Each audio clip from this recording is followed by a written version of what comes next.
Welcome to Jeddah Central Fish Market, a hidden gem for Bengali community people.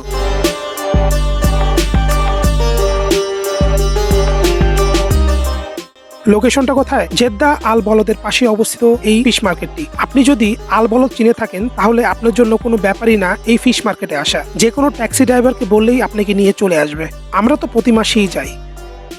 বাজারটি একদম সমুদ্রের পাশে অবস্থিত, তাই সমুদ্র এবং কেনাকাটা দুটো একসাথে উপভোগ করা যায়। বেশ ইন্টারেস্টিং না? আরও আছে, মাছের দাম তুলনামূলক সস্তা। যারা সামুদ্রিক মাছ খেতে পছন্দ করেন তাদের জন্য তো স্বর্গ। মাছগুলো বেশ তাজা।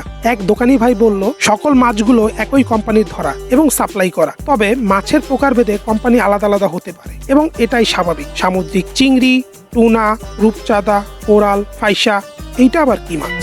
হোয়াটএভার, শামুক, ঝিনুক ইত্যাদি সকল মাছই এখানে পাওয়া যায়। স্পেশালি ঝাটকাটা আমাদের বেশ পছন্দ হয়, আমরা সবসময় কিনি। ওয়েট, এটা কি মাছ? তেলাপোকা, তেলাপিয়া মাছ। সো নো টেনশন, মিঠা পানির তেলাপিয়া মাছও এখানে পাচ্ছেন আপনারা। টুনা মাছের এক একটা সাইজ মাশাআল্লাহ। মাছ তো কিনলেন, এখন ক্যাম্পে গিয়ে কাটতে প্যারা লাগছে? নো টেনশন, বাজারের পাশেই পেয়ে যাচ্ছেন মাছ কাটার সেকশন। কেজি প্রতি 3 থেকে 4 রিয়াল দিয়ে মাছ কেটে নিতে পারবেন। And they are too fast. মাত্র 10 মিনিটে আমাদের 5 কেজি মাছ কাটা শেষ। এখানে মাছ কাটার সেকশন অনেক বেশি হওয়ায় ভিড় নেই বললেই চলে। অসাম না?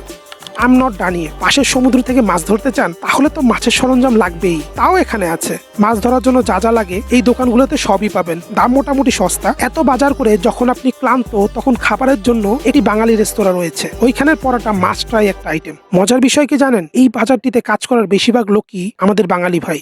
আমাদের তো মাছ কেনা শেষ। সো আপনি কবে আসছেন?